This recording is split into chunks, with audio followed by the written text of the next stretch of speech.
ಜಿಲ್ಲೆಯಾದ್ಯಂತ ಎಲ್ಲ ದಲಿತ ಪರ ಸಂಘಟನೆಗಳು,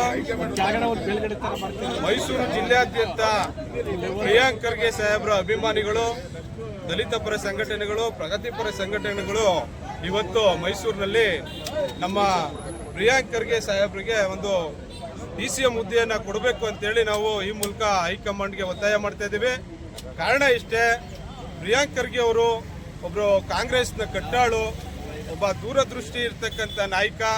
ಯಾವುದೇ ಇಲಾಖೆ, ಯಾವುದೇ ಒಂದು ಖಾತೆಯನ್ನು ಕೊಟ್ಟಂಥ ಸಂದರ್ಭದಲ್ಲಿ ವರಿಷ್ಠರು ಅವರು ಯಾವುದೇ ಕಪ್ಪು ಚುಕ್ಕಿ ಇಲ್ಲದಿರೋಂಥ ರೀತಿಯಲ್ಲಿ ಸಮರ್ಥವಾಗಿ ಆಡಳಿತವನ್ನು ಮಾಡ್ಕೊ ಬಂದಂಥ ಒಬ್ಬ ಧೀಮಂತ ನಾಯಕ ಯಾರಾದರೂ ಇದ್ದರೆ ಅದು ಪ್ರಿಯಾಂಕ್ ಖರ್ಗೆ ಸಾಹೇಬರು. ವಿರೋಧ ಪಕ್ಷಗಳಿಗೆ ಒಂದು ರೀತಿಯಾದಂಥ ಸಿಂಹ ಸ್ವಪ್ನವಾಗಿ ಅವರು ಆಡಳಿತವನ್ನ ಕಾರ್ಯಚಟುವಟಿಕೆಗಳನ್ನ ಮಾಡ್ಕೊ ಬಂದಿರೋಂಥ ಒಬ್ಬ ನಾಯಕ. ನಿಮಗೆ ಗೊತ್ತು, ಕಳೆದ ಬಾರಿ ಬಿಜೆಪಿ ಸರ್ಕಾರ ಇದ್ದಂಥ ಸಂದರ್ಭದಲ್ಲಿ ರಾಜ್ಯದಲ್ಲಿ ಹಲವು ಹಗರಣಗಳನ್ನ ಮೊನ್ನೆ ಪ್ರಿಯಾಂಕ್ ಖರ್ಗೆ ಸಾಹೇಬರು ಅದನ್ನ ಬಯಲು ಮಾಡಿದಂಥವ್ರು.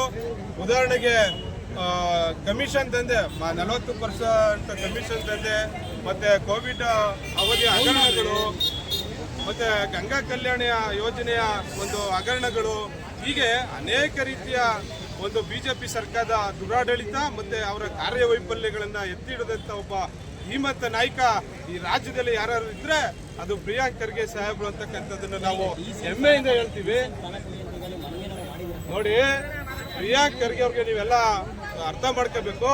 ಪ್ರಿಯಾಂಕ್ ಖರ್ಗೆ ಅವ್ರಿಗೆ ಕೇವಲ ಉಪಮುಖ್ಯಮಂತ್ರಿ ಅಲ್ಲ, ಅವರು ಮುಖ್ಯಮಂತ್ರಿಯಾಗಿ ಕೆಲಸ ಮಾಡ್ತಕ್ಕಂಥ ತಾಕತ್ತು, ದಕ್ಷತೆ, ಎದೆಗಾರಿಕೆ ಇರ್ತಕ್ಕಂಥ ಒಬ್ಬ ನಾಯಕ, ಯುವ ನಾಯಕ ಈ ರಾಜ್ಯದಲ್ಲಿ ಯಾರು ಇದ್ದಾರೆ ಅಂದ್ರೆ ಅದು ಪ್ರಿಯಾಂಕ್ ಖರ್ಗೆ ಸಾಹೇಬ್ರು.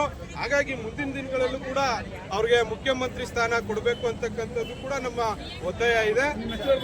ಬಿಳಿಕೆರೆ ಸ್ವಾಮಿ, ದಲಿತ ಸಂಘರ್ಷ ಸಮಿತಿಯ ಜಿಲ್ಲಾಧ್ಯಕ್ಷನಾಗಿದ್ದೀನಿ.